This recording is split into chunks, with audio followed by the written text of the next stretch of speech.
Hello student, I am Tamanna from Vishwas Navsharda Public School, Pune. Welcome in day 2 of class 7 chapter number 14 wind and storm. तो student last video में हमने wind और storm chapter start किया था और हमने wind के बारे में डिस्कस किया था कि वाइंड किस तरह फ्लो होती है और मॉनसून वाइंड किस तरह फ्लो होती है। देखिए स्टूडेंट, वाइंड के फ्लो होने का और मॉनसून वाइंड के फ्लो होने का एक ही रीजन है, uneven heating of the earth. देखिए अर्थ पे क्या होता है, अनइवन हीटिंग होती है। कहीं पर क्या होता है, ज्यादा गर्म हो जाता है, कहीं पर ठंडा हो जाता है। गर्म होने से एयर क्या हो जाती है, लाइट हो जाती है। जहां का टेम्परेचर ज्यादा होगा वहां की एयर लाइट हो जाएगी, और जहां का टेम्परेचर कम होगा वहां की जो एयर है वो कैसी हो जाती है, वो लाइट नहीं होती, थोड़ी हैवी हो जाती है। तो क्या होता है, हैवी एयर नीचे बैठेगी और जो लाइट एयर मींस मान लो कि एक प्लेस ये हो गया, एक प्लेस ये हो गया।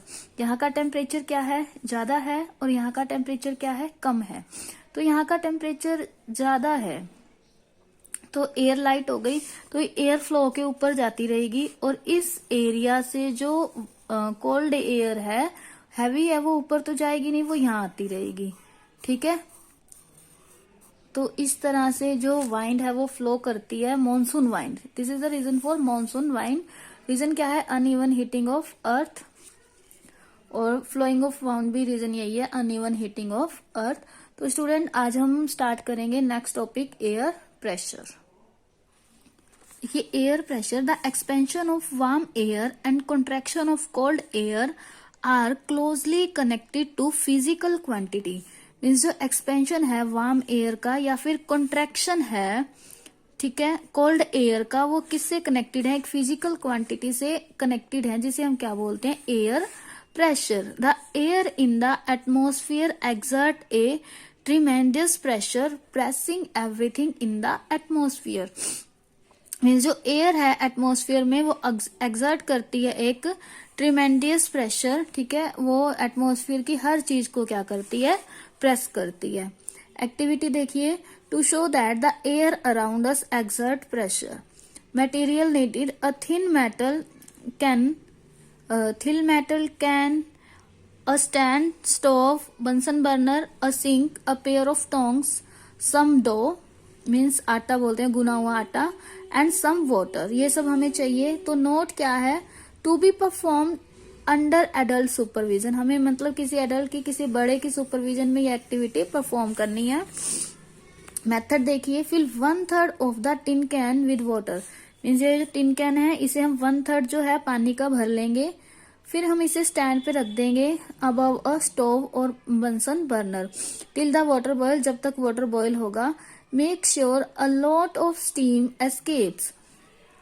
मीन्स हम देखेंगे कि इसके अंदर से बहुत सारी स्टीम निकल रही है। जब हम एडल्ट की हेल्प से इस एक्टिविटी को परफॉर्म करेंगे, remove the tin can from the fire. फिर हम क्या करेंगे, टिन कैन को फायर से रिमूव कर देंगे। Pour out the boiling water, फिर उसके ऊपर क्या करेंगे, बॉइलिंग वाटर डालेंगे, and quickly seal the opening of the tin can. फिर क्या करेंगे, टिन कैन की सील को ओपन कर देंगे, किसके साथ, विद द डो के साथ।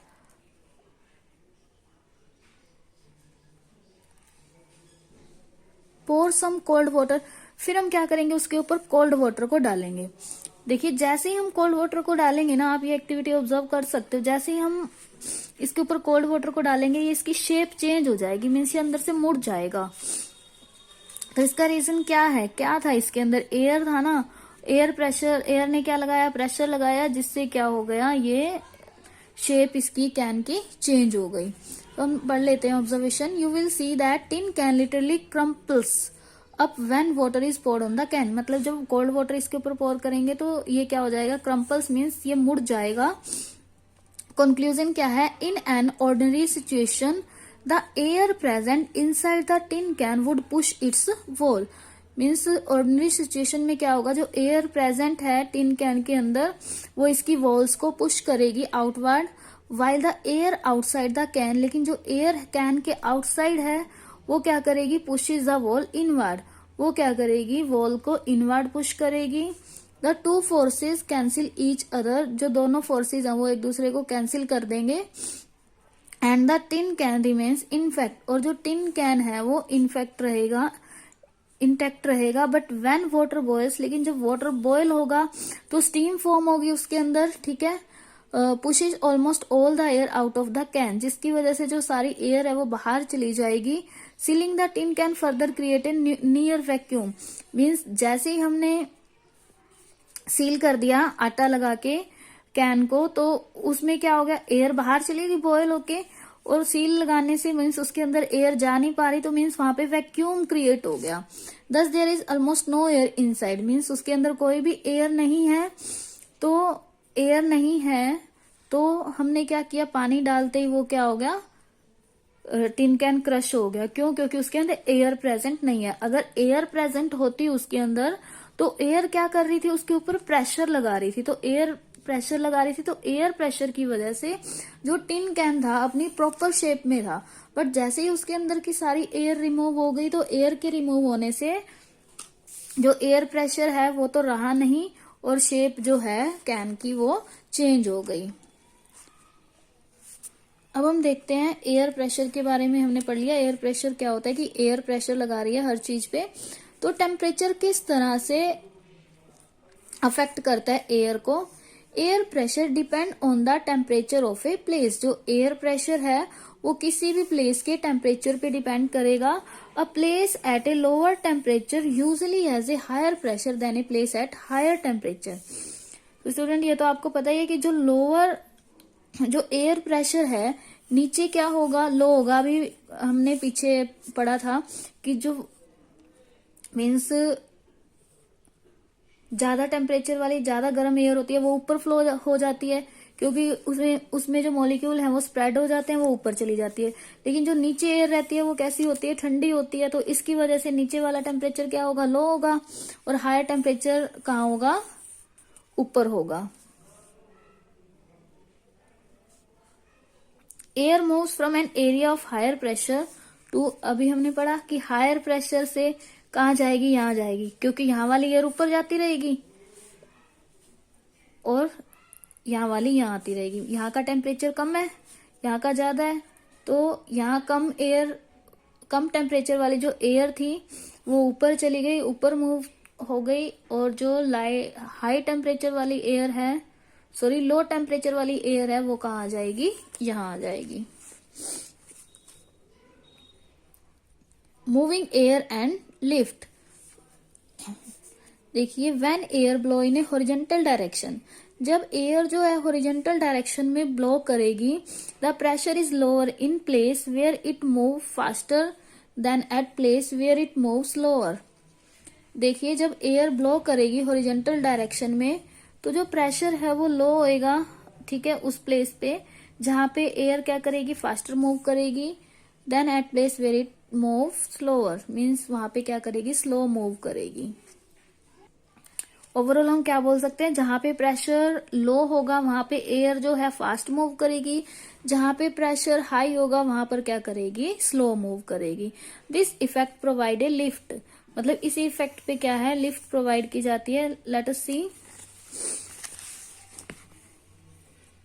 To show that moving air provides lift, इसके लिए हमें क्या चाहिए, स्ट्रिप थिन पेपर चाहिए। हमने क्या करना है, पेपर के एक एंड को स्ट्रिप को रोल कर लिया, फिंगर में रख लिया इस तरह से, होल्ड वन, एक एंड को हमने फिंगर में रख लिया। You will see that the strip Hanks down, हम देखेंगे कि स्ट्रिप है वो हैंग्स हो जाएगी। फिर हम क्या करेंगे, स्ट्रिप को हमारे माउथ के पास लाएंगे, blow on the top of it in a horizontal direction, जैसे इन्होंने रखा है हॉरिजॉन्टल डायरेक्शन में, जब हम इसके रखेंगे तो क्या ऑब्जर्व करेंगे, हमने ऑब्जर्व किया कि जब हम ब्लो कर रहे हैं top of the strip of paper को, तो paper rise up, means paper ऊपर की तरफ जा रहा है। तो इसका मतलब क्या हुआ कि जो एयर प्रेजेंट है वहां पर वो कहाँ जा रही है, ऊपर जा रही है, तभी पेपर कहाँ पुश हो रहा है, ऊपर की तरफ पुश हो रहा है। अदरवाइज नीचे भी हो सकता था, नीचे क्यों नहीं हुआ, क्योंकि एयर की डायरेक्शन अपवर्ड है, इसीलिए पेपर भी अपवर्ड डायरेक्शन में मूव करेगा।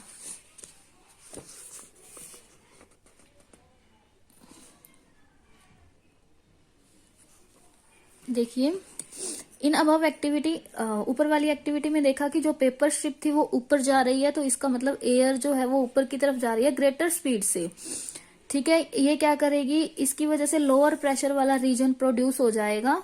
ठीक है, स्ट्रिप के ऊपर the air from below therefore pushes up the strip, मतलब नीचे से जो एयर आएगी वो पेपर को ऊपर की तरफ मूव करेगी, पुश करेगी और इसे ऊपर ले जाएगी। ऐसा ही इफेक्ट होता है मैनीफोल्ड व्हेन किसमें, मल्टीपल प्लाइज मैनीफोल्ड में। When wind blow at great speed, जब वाइंड जो है ग्रेट स्पीड से ब्लो करती है ओवर रूफ्स के ऊपर, तो क्या होता है, तूफान, जब तूफान आता है तो जो वाइंड है ऊपर की तरफ मूव करती है। There is a drop in air pressure कम हो जाता है रूफ के ऊपर, तो जो प्रेशर है इनसाइड द हाउस वो ग्रेटर हो जाता है आउटसाइड की बजाय। दिस इम्बैलेंस, इसकी वजह से जो छतें हैं वो इम्बैलेंस हो जाती हैं और क्या होती हैं, ब्लो ऑफ हो जाती हैं। ठीक है, if it is not firmly fix, अगर फिक्स नहीं है तो आपने देखा होगा कहीं पे छतों की बजाय क्या रखे होते हैं, फाइबर रखे होते हैं, जब तूफान आता है ज्यादा वो उड़ जाते हैं। तो यही रीजन होता है कि घरों के अंदर का प्रेशर क्या हो जाता है, ज्यादा हो जाता है बजाय कि बाहर के, जिसकी वजह से इम्बैलेंस बन जाता है रूफ पे और छतें क्या होती हैं, उड़ जाती हैं। नेक्स्ट टॉपिक है हमारा कैरेक्टरिस्टिक ऑफ वाइंड। वाइंड की कैरेक्टरिस्टिक क्या है, wind direction which tells us where it is heated, means जहां पे हीट होगी वहां से हमें वाइंड की डायरेक्शन पता लग जाएगी कि टेम्परेचर जहां पे कम है वहां से हाई टेम्परेचर वाले प्लेस पे वाइंड जो है मूव करेगी।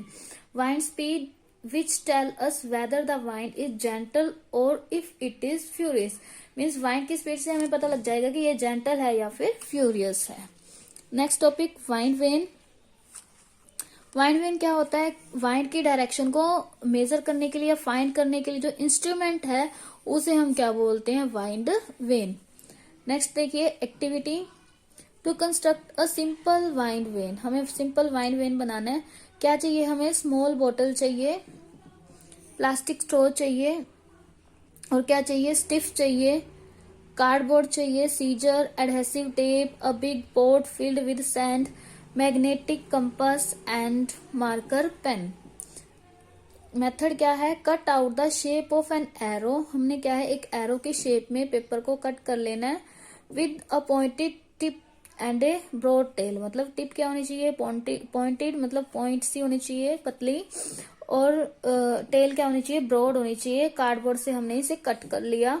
The pointed tip should have a smaller surface area, वो तो है पॉइंटेड होगी तो सरफेस एरिया क्या होगा, स्मॉल होगा, और टेल का सरफेस एरिया क्या होगा, ज्यादा होगा। इसके लिए परफॉर्म कर रहे हैं ये एक्टिविटी हम वाइंड वेन को कंस्ट्रक्ट करने के लिए। Stick one end of the plastic straw to the middle of the arrow, हमने क्या करना है, जो वन एंड है प्लास्टिक स्ट्रॉ का एरो के मिडल से कनेक्ट कर देना है। Such that straw and arrow are perpendicular to each other, मतलब कि जो स्ट्रॉ है या फिर एरो है वो एक दूसरे के परपेंडिकुलर होने चाहिए। हमने क्या करना है, जो दूसरा एंड है उसे माउथ में ले लेना है प्लास्टिक बोतल के। Bury a large portion of bottle in the pot of sand, हमें क्या करना है, बोतल के लार्ज पोर्शन को हमें मिट्टी में दबा देना है। Make sure that the mouth of the बोतल इज वेल, हमें ये देखना है कि जो माउथ है बोतल का वो वेल होना चाहिए, अच्छी तरह मतलब बाहर होना चाहिए रेत के। And that the arrow can move freely, ताकि एरो जो है वो फ्रीली मूव कर सके। फिर हमने कंपास का यूज करना है डायरेक्शन को लोकेट करने के लिए। And mark them on the बोतल और पोट, फिर हमें मतलब पोट पे या फिर बोतल पे उन्हें मार्क कर लेंगे। फिर क्या करेंगे, place the pan pot at a high place, मतलब पैन को या फिर पोट जो हमने लिया उसे हाई प्लेस पे क्या करेंगे, रखेंगे जहां पे वाइंड ब्लो कर रही है। फिर हम क्या देखते हैं, क्या किया था हमने, एक पैन ली, ठीक है, या पोट ले लिया, फिर उसे उसके ऊपर एक एरो लगा लिया कार्डबोर्ड का काट के, ठीक है। बोतल को मतलब कहाँ दबा दिया, सैंड के अंदर दबा दिया, बट लार्ज पोर्शन नहीं दबाना, थोड़ा सा उसका माउथ जो है वो बाहर रखना है, और एरो ताकि फ्रीली मूव कर सके। फिर कंपास को लाएंगे लोकेट करने के लिए डायरेक्शन। फिर पैन या पोट को हाई प्लेस पे ले जाएंगे जहां पे वाइंड ब्लो कर रही है। फिर हम क्या देखते हैं, तो ऑब्जर्वेशन देखते हैं। व्हेन द वाइंड ब्लो, जब वाइंड ब्लो करेगी तो एरो टर्न्स हो जाएगा, ठीक है। Points more or less steadily at a certain direction, obvious ही बात है कि जो उसके अंदर हमने एरो लगाया काट के, जैसे ही वाइंड ब्लो करेगी तो वो मूव तो करेगा ना। व्हेन द वाइंड ब्लो, जब वाइंड ब्लो करी, it press on the arrow shaped cardboard, okay, since the toll is bigger, क्योंकि टोल बिगर है, it get pushes more than the smaller pointed tip, मतलब कि ये क्या करेगा, पुश करेगा, मतलब ये ज्यादा पुश होगा, स्मॉलर जो पॉइंटेड टिप है वो कम पुश होगी, ठीक है। The pointed tip of the arrow point two the direction, वो क्या करेगी, जो पॉइंटेड टिप है वो डायरेक्शन को इंडिकेट करेगी from which the wind is blowing, जहां से वाइंड क्या कर रही है, ब्लो कर रही है, और हम कंपास की हेल्प से डायरेक्शन को देख भी सकते हैं। बस यही था कि वाइंड वेन हम किस तरह से बना सकते हैं। इसी तरह से जो वाइंड वेन है वो वर्क करता है और हम लोग वाइंड की डायरेक्शन को जान सकते हैं। नेक्स्ट हमारा इंस्ट्रूमेंट एनीमोमीटर। एनीमोमीटर क्या है, वाइंड की स्पीड को मेजर करने के लिए। A cup anemometer, most common type of anemometer, ये दिया हुआ है हमें एनीमोमीटर किस टाइप में होता है, दिस इज कप एनीमोमीटर। ये क्या करेगा, हमें वाइंड स्पीड को बताएगा, ये जैसे ही मूव करेंगे तो इससे हम स्पीड को जान लेंगे। कप है, जैसे ही वाइंड ब्लो करेगी ये मूव करते रहेंगे, ठीक है।